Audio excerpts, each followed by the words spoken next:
نماز جمعہ کے لیے شرط ہے شہر کا ہونا، شہر کا ہونا شرط ہے۔ اگر شہر نہیں ہے تو گاؤں، چھوٹے دیہاتوں میں، گاؤں میں جمعہ کی نماز نہیں ہے، ان کو ظہر پڑھنا ضروری ہے، تو وہ میدان میں پڑھے یا مسجد میں پڑھے، سب جائز ہے اگر شہر میں ہے۔ اور اس کے لیے کئی شرائط ہیں کہ جہاں اگر میدان میں پڑھ رہے ہیں تو اس کو اگر بادشاہ اسلام نے قائم کیا ہے، لیکن بادشاہ اسلام تو یہاں ہے نہیں، تو کون قائم کرے گا؟ شہر کا جو بڑا عالم دین ہے، اگر انہوں نے جمعہ قائم کیا کسی جگہ پر تو وہ جمعہ جائز ہے۔ سوال یہ ہے کہ حضرت مولا علی کرم اللہ وجہہ الکریم اللہ کی تجلی کی زیارت کرتے تھے؟ ہاں، روایات ملتی ہیں۔ حضرت علی کرم اللہ وجہہ الکریم فرماتے ہیں میں رب تبارک و تعالیٰ کی تجلیات کو نماز کے سجدے میں دیکھتا ہوں، جب تک میں اپنے رب کے تجلیات کو پہلے سجدے میں دیکھتا نہیں تب تک دوسرا سجدہ نہیں کرتا۔ کیا اگر جگہ کی تنگی ہو تو امام کے بازو تھوڑی جگہ چھوڑ کر کھڑے ہو سکتے ہیں؟ ہاں، امام کے پیچھے اگر صف لگانے میں دقت ہے، جگہ کی تنگی ہے، تو ایک بالشت پیچھے کھڑے ہو جائیں، کوئی حرج نہیں، صف لگ سکتی ہے پیچھے بھی، دائیں اور بائیں دونوں جگہ پر امام کے صف لگے گی، کوئی حرج نہیں ہے، نماز سب کی ہو جائے گی، لیکن وہ الگ الگ صف شمار کی جائے گی، ادھر کی صف الگ ہوگی، ادھر کی صف الگ مانی جائے گی، کیونکہ امام کے جسٹ پیچھے آپ نے جو جگہ خالی چھوڑی وہاں صف ختم ہو گئی، وہ الگ صف ہے، وہ الگ صف۔ دوبارہ نبی پاک صلی اللہ تعالیٰ علیہ وسلم دوسرے سال جب تشریف لائے رہے تھے، اس وقت 10,000 صحابہ تھے، اور 10,000 صحابہ کے ساتھ جب مدینے سے مکہ نکلے، وہ ہیبت ایسی طاری تھی کہ مکہ والوں کے دل پورے ہل چکے تھے، اور کوئی مقابلے کو تیار نہیں تھا، سب ادھر ادھر بھاگم بھاگی چل رہی تھی، کوئی کس کے ہاں جا رہا ہے، کوئی کس کے ہاں جا رہا ہے، اور اللہ تعالیٰ نے اپنے نبی کو وعدہ پورا کیا۔ نبی پاک صلی اللہ علیہ وسلم 20 رمضان المبارک 7 ہجری کو مکہ مکرمہ میں اس شان کے ساتھ داخل ہوئے کہ حضور کے داخل ہونے کی تاریخ سے لے کر آج تک دوبارہ کبھی خانہ کعبہ میں شرک اور بت پرستی نہیں ہو سکی۔ حضور پاک صلی اللہ علیہ وسلم نے جو پاک کیا، اور خانہ کعبہ کو جو، اور مسجد حرم کو جو پاک کیا، بہرحال یہ فتح مکہ میں نے اس سے قبل بھی بتایا تھا، تو یہ روشن فتح جس کا ذکر سورہ فتح میں آیا ہے، یہ فتح مکہ ہے۔ یہاں ایک مسئلہ ہے، عقیدے کی بات بھی ہے، میں عرض کیے دیتا ہوں۔ اس آیت میں اللہ نے فرمایا لِيَغْفِرَ لَكَ اللَّهُ مَا تَقَدَّمَ مِن ذَنبِكَ وَمَا تَأَخَّرَ، اللہ نے آپ کو روشن فتح عطا فرمائی۔ اب آگے کا جو آیت کا ٹکڑا ہے جو میں نے تلاوت کیا، غور سے توجہ، تاکہ اللہ تعالیٰ آپ کے اگلے پچھلے گناہوں کو معاف کر دے۔ بہت سارے لوگوں نے یہی کہا، آپ کے اگلے پچھلے گناہوں کو معاف کر۔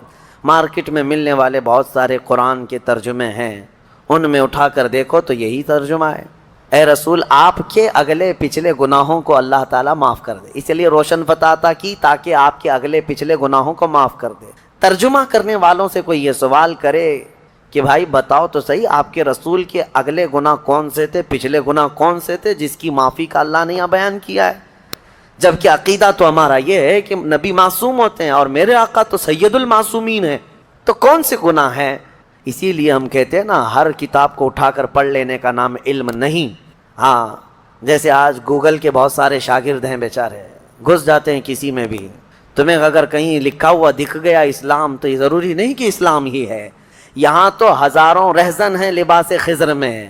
ہاں، بہت سارے معاملات ہیں، کس سے پڑھ رہے ہو، کس سے لے رہے ہو، یہ دیکھنا ضروری ہے۔ قرآن کا ترجمہ کئی لوگوں نے کیا اس طرح سے، لیکن آؤ بریلی کے امام عشق و محبت کا ترجمہ کنز الایمان اٹھاؤ، آپ نے کس سلیس انداز میں اور کس ادب کے انداز میں فرمایا، اے رسول ہم نے آپ کو روشن فتح عطا کی تاکہ آپ کے اگلوں اور پچھلوں کے گناہ معاف کر۔ کتنا بڑا فرق ہے آپ کے اگلے اور پچھلے میں، اور آپ کے اگلوں اور پچھلوں میں کتنا بڑا فرق ہے۔ آپ کے ذریعے سے، اے رسول آپ کی وجہ سے، آپ کی برکت سے اللہ آپ کے اگلوں اور پچھلوں کے گناہ معاف کرے۔ اس میں عقیدہ بھی سلامت ہے، عصمت کا اور بارگاہ رسالت کا ادب بھی محفوظ ہے۔ یہ ہے، اسی لیے ہم کہتے ہیں کہ جو لوگ ٹھوکر کھائے وہ ایسے ہی لوگ ہیں جو بے عشق رسول پڑھتے رہے یا بے عشق رسول قرآن کا ترجمہ کرتے رہے۔ میں نے بہت قبل آپ کو تفسیر میں بتایا تھا، اللہ نے فرمایا قد جاءکم من اللہ نور و کتاب مبین، تحقیق کہ تمہارے پاس اللہ کی طرف سے ایک نور آیا اور ایک روشن کتاب۔ نور سے مراد رسول اللہ کی ذات، اور روشن کتاب سے مراد قرآن عظیم۔ لیکن اس آیت میں پہلے کس چیز کا ذکر آیا ہے؟ قد جاءکم من اللہ نور، نور کا ذکر ہے، نور۔ ویسے نارمل چیز بھی یہی ہے کہ کسی بھی کتاب کو پڑھنے کے لیے لائٹ پہلے چالو کرنا پڑتا ہے، اجالا ہو تو کتاب پڑھی جاتی ہے نا، نور پہلے ہو پھر کتاب و مبین پڑھ سکتے ہیں۔ اسی لیے اس آیت کی ترتیب بھی دیکھیں، نور پہلے ہے، مطلب یہ ہے کہ تم پہلے اپنے قلب کو نور مصطفیٰ سے جگمگاؤ، پھر قرآن پڑھو، تمہارے قدم ہدایت پر رہیں گے، تمہارے قدم ہدایت پر رہیں گے۔ عزیزان گرامی وقار، اسی سورہ فتح کی آخری آیت ہے جس میں اللہ نے فرمایا محمد الرسول اللہ والذین معہ اشداء علی الکفار رحماء بینہم تراہم رکعا سجدا یبتغون فضلا من اللہ ورضوانا۔ اللہ فرماتا ہے محمد اللہ کے رسول ہیں، اور ان کے ساتھ جو ہیں، اب ان کے ساتھ کون ہیں؟ صحابہ، سمپل سی بات ہے، ہر کوئی جانتا ہے۔ ان کے ساتھ جو ہیں، اللہ فرماتا ہے ان کی صفات کیا ہیں، سنو ابھی۔ اللہ فرماتا ہے اشداء علی الکفار، کافروں پر سخت ہیں، رحماء بینہم، آپس میں نرم دل ہیں، آپس میں نرم دل ہیں۔ تراہم رکعا سجدا یبتغون فضلا من اللہ ورضوانا، تم ان کو دیکھو گے رکوع اور سجدے کے عالم میں ہوں گے اور اللہ کا فضل ڈھونڈ رہے ہوں گے۔ یہ صحابہ کی صفت ہے۔ سیماہم فی وجوہہم من اثر السجود، ان کے چہروں پر تو سجدوں کے نشان آ چکے ہوں گے۔ اس کا مطلب وہ نہیں جو کالا نشان ہے، شامی کباب۔ بہت سارے لوگ اس آیت سے یہی سمجھتے ہیں سیماہم فی وجوہہم، وجوہہم ہے ایک، یہ عربی میں وجہ جو ہے پورے چہرے کو کہتے ہیں، اور پیشانی کو جبہہ کہتے ہیں۔ جبہہ یعنی پیشانی پر اگر نشان کی بات ہوتی تو صرف جبہہ کا لفظ آتا۔ اللہ نے قرآن میں فرمایا فی وجوہ، ان کے پورے چہرے پر سجدے کے نشان ہیں، یعنی چہرہ چمکدار ہوگا۔ اور بعض لوگ گھس گھس کر کے پیشانی پر کہتے ہیں کہ یہی نشان ہے جو قرآن میں ذکر ہے۔ بہرحال وہ ایک الگ مسئلہ ہے، ہم بھی بہت سالوں سے سجدے کر رہے ہیں، بہت سالوں سے ہم بھی نماز پڑھ رہے ہیں۔ بہرحال جو صحابہ کرام رضوان اللہ تعالیٰ علیہ مجمعین کی صفت آئی ہے اس پر مجھے بات کرنا ہے۔ کیا ہے؟ اشداء علی الکفار رحماء بینہم، وہ کافروں پر سخت ہیں اور آپس میں نرم دل ہیں۔ اے مسلمانوں، کہیں اس کو تم نے پلٹ تو نہیں دیا، کہیں اس کو الٹ تو نہیں دیا کہ اب آپس میں بہت سخت ہو گئے اور دوسروں کے لیے نرم ہو گئے؟ ہم دیکھ رہے ہیں، حالات دیکھ رہے ہیں، اپنوں کے لیے اتنا سخت دل ہو گئے ہیں لوگ، بات چیت کرنا پسند نہیں ہے، سلام کلام نہیں ہے، ملنے کی خواہش نہیں ہے، اور وہی کفار و مشرکین کے ساتھ خوب بگاڑی جا رہی ہیں، ان کے آؤ بھگت کیے جا رہے ہیں، ان کے استقبال بھی چل رہے ہیں۔ یہ آیت کو الٹ کر کے رکھ دیا اس زمانے کے لوگوں نے۔ جو صحابہ کی کیفیت تھی وہ یہ تھی۔ آپ کو پتہ ہے صحابہ کرام رضوان اللہ تعالیٰ علیہ مجمعین کوئی رو رعایت نہیں کرتے تھے اگر اس کے اندر ایمان نہیں ہے تو۔ آج ہی کے درس میں نے صبح بتایا، جنگ احد میں ابو عامر راہب، جس کو پورے مدینے والے چاہتے تھے، وہ راہب کے نام سے مشہور تھا، وہ مکہ بھاگ کر چلا گیا تھا جب حضور آئے تھے مدینے، اور مکہ والوں کو بھڑکا کر کے احد کے میدان میں لایا تھا، اور اس نے یہ کہا تھا کہ اے لوگوں، پورا مدینہ میرا، جیسے آج کہتے ہیں فین فالوئنگ ہے، ہاں ایک بات پر سب ٹوٹ پڑیں گے، چلو میں جب جاؤں گا پکاروں گا مدینے والے صاحب محمد کا ساتھ چھوڑ کر میری طرف آ جائیں گے صلی اللہ علیہ وسلم۔ تو ابو عامر راہب آیا میدان میں اور پکارنے لگا، اے مدینے والو دیکھو میں آ گیا، میری تم بڑی عزت کرتے تھے، میری بڑی خاطر تواضع کرتے تھے۔ وہ بابا تھا مدینے کا، لوگ اس کی ارد گرد گھومتے ہی رہتے تھے، حضور کے آنے سے پہلے کی بات، اور وہ جلن کے مارے بھاگ کر گیا تھا مکہ سے، مدینے سے۔ اب جب وہ للکارنے لگا تو جانتے ہو جو برسوں سے اس کو راہب کہتے تھے وہ انصار صحابہ آگے بڑھتے ہیں اور کہتے ہیں ہاں ابو عامر راہب، ابو عامر ہم تجھے اچھی طرح پہچانتے ہیں، تو فاسق ہے، عدو اللہ ہے، تو اللہ کا دشمن ہے، رسول اللہ کا دشمن ہے، ہم اچھی طرح تجھے جانتے ہیں۔ اور جب اس کو سب صحابہ نے للکار دیا تو ایک صحابی آگے بڑھ کر کے آئے، حضرت حنظلہ، کہا رسول اللہ پاک صلی اللہ علیہ وسلم سے عرض کیا، آقا مجھے اس سے لڑنے کی اجازت دیں، میں اس کی گردن مار کے آؤں۔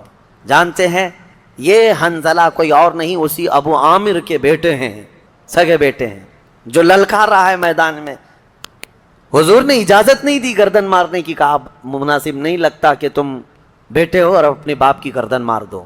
رسول کریم صلی اللہ علیہ وسلم نے انہیں روک دیا، لیکن جب وہ ابو عامر واپس گیا اپنی کفار مکہ کے درمیان، سب اس کے پیچھے پڑ گئے، کہا تو بڑی بڑی باتیں کر کے آیا تھا کہ تجھے دیکھ کر پورے مدینے والے محمد کا ساتھ چھوڑ دیں گے، یہاں تو حال یہ ہے کہ تیرا بیٹا ہی تیری گردن مارنے کے لیے آ گیا ہے۔ وہ کہتا ہے وہ کہتا ہے غضب کا جادو کیا ہے محمد نے، نعوذ باللہ من ذالک۔ میرے عزیزو، جادو نہیں، یہی ایمان پلایا ہے میرے آقا نے۔ صحابہ کا یہی تو تھا مسلک، یہی مشرب، یہی اشداء علی الکفار، وہ چاہے کوئی بھی ہو، باپ ہو کہ بیٹا ہو کہ بھائی ہو، کوئی بھی ہو، وہ سخت تھے ان معاملات میں، رحماء بینہم۔ اور آپ کو پتہ ہے بدر کے میدان میں اتنے رشتے ہیں، بتائیں تو ایک بڑی طویل داستان ہے۔ ادھر کفار کی طرف ماموں ہے، یہاں صحابہ میں بھانجا ہے، ادھر باپ ہے، ادھر بیٹا ہے، ادھر بھائی ہے، ادھر ایک بھائی ہے، ادھر چاچا ہے، ادھر بھتیجا ہے، کتنے معاملہ۔ حضرت علی کرم اللہ وجہہ الکریم ادھر ہیں حضور صلی اللہ علیہ وسلم کی طرف، حضرت حمزہ یہاں ہیں، اور کفار کی طرف عباس ہیں۔ حضرت حمزہ اور عباس سگے بھائی ہیں۔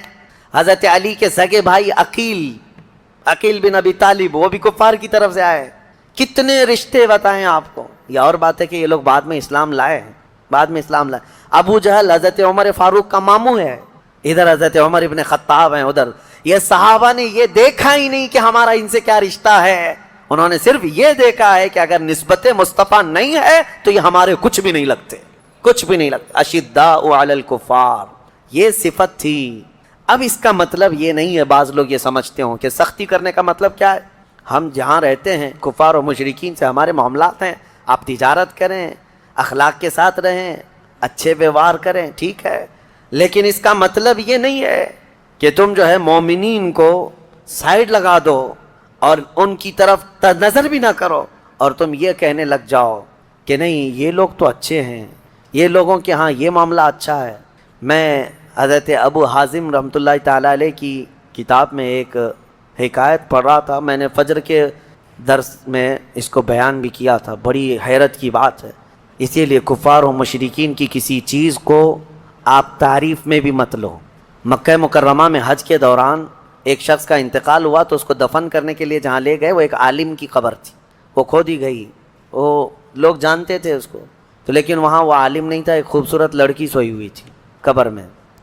تو حیرت میں آ گئے کہ اس عالم کی قبر میں لڑکی کیسے دفن ہو گئی، لوگ پریشان تھے۔ تو اتفاق سے وہاں ایک شخص جو حج پہ آیا تھا وہ لڑکی کو جانتا تھا، کہا یہ ہمارے علاقے کی، وہ جس ملک سے آیا تھا وہ کہتا ہے میں اس کو اچھی طرح جانتا ہوں، یہ پوری عیسائی لڑکی تھی، یہ کنورٹ ہوئی تھی، اسلام قبول کی تھی، لیکن اس کا پورا خاندان عیسائی ہے، میں اس کو اچھی طرح سے جانتا ہوں، اور اس نے اپنا ایمان چھپایا تھا اور کچھ دنوں پہلے یہ بیمار ہوئی، انتقال کر گئی، اس کو تو وہاں مرتے ہوئے ہم نے دیکھا، یہ یہاں کیسے ہے؟ لوگوں نے کہا تجھے شبہ تو نہیں ہو رہا؟ کہا نہیں، یقین ہے مجھے، پورا کا پورا یقین ہے۔ تو وہاں سب اور بھی دیگر علماء کو سب یہ باتیں پتہ چلی، تو پھر یہ بحث چھڑ گئی، تو پھر یہ عالم کہاں گیا جس کو دفن کیا گیا تھا، وہ عالم کہاں گیا؟ تو وہی جو حج پر آیا ہوا شخص تھا، اس نے کہا میں اپنے ملک جاتا ہوں، چند لوگوں کو میرے ساتھ بھیجو، میں اس لڑکی کے گھر والوں سے ملوا دوں گا۔ تو یہ گیا اپنے ملک اور اس لڑکی کے گھر والوں کے پاس گیا جو عیسائی تھے، کہا کہ تمہاری بیٹی فلاں فلاں کا انتقال ہوا؟ کہا ہاں۔ کہا ہم نے اس کو مکہ مکرمہ کے ایک قبرستان میں دیکھا ہے۔ کہا ایسے کیسے ہو سکتا ہے، پاسبل نہیں، ہم نے تو اس کو اچھے آخری رسومات کے ساتھ اچھے طریقے سے دفن کیا اپنے قبرستان۔ تو یہ جو گئے ہوئے مسلمان تھے، انہوں نے اصرار کیا کہ چلو تمہاری بیٹی، تمہاری لڑکی کی قبر کھود کر دیکھا جائے، کیا تم نے جو دفن کیا وہ وہی ہے؟ جب وہ لوگ آئے اصرار کے بعد، وہ قبر کھودی گئی جو عیسائی قبرستان میں تھا۔ تو قبر کھولنے کے بعد ایک حیرت انگیز منظر کہ وہ عالم یہاں لیٹا ہوا ہے عیسائی قبرستان میں، لاش بری طرح مسخ ہے، صحیح شکل نہیں ہے، لوگ دیکھ کر کے پہچان لیے کہ یہ مکہ میں جس کی قبر تھی وہ یہی ہے، یہ کیسے شفٹنگ کون کرتا ہے، کیا ہوا کیا تھا؟ بہرحال قبریں جیسی تھی ویسی کر دی گئی واپس۔ لوگوں میں یہ بحث چھڑ گئی کہ آخر یہ ایسا کیسے ہوا۔ اتنی بات تو سمجھ میں آ رہی تھی کہ یہ لڑکی اسلام سے محبت کرنے لگی، قرآن پڑھنے لگی تھی اور ایمان پہ انتقال ہوا، اس کا مکہ میں دفن ہو جانا تو سمجھ میں آ جاتا ہے کہ ہو سکتا ہے اس کو اللہ نے اعزازاً انعاماً جو ہے منتقل فرمایا ہو، لیکن یہ وہاں سے کیوں آیا مکہ سے؟ تو لوگ اس کے گھر گئے، اس کی بیوی تھی، بیوہ تھی، اس سے جا کر پوچھا تمہارے شوہر کے بارے میں کیا خیال ہے؟ کہتی ہے میرا شوہر تہجد گزار تھا، نمازی تھا، پابند تھا، سب کچھ اچھا تھا۔ لوگوں نے کہا کوئی ایسا عمل جو خلاف شرع یا کوئی ایسی چیز؟ کہا نہیں، وہ تو پابند آدمی تھا۔ کہا ہاں ایک چیز عورت بولتی ہے جو میں آپ کو بتانے لگا ہوں، جس کے لیے میں نے یہ واقعہ آپ کے سامنے رکھا۔ اس کی بیوی کہتی ہے، بیوہ خاتون کہتی ہے، جب کبھی اس پر غسل واجب ہوتا میرے شوہر پر، جنابت کا غسل، تو یہ کہتا عیسائیوں کے مذہب میں اچھا ہے ان کے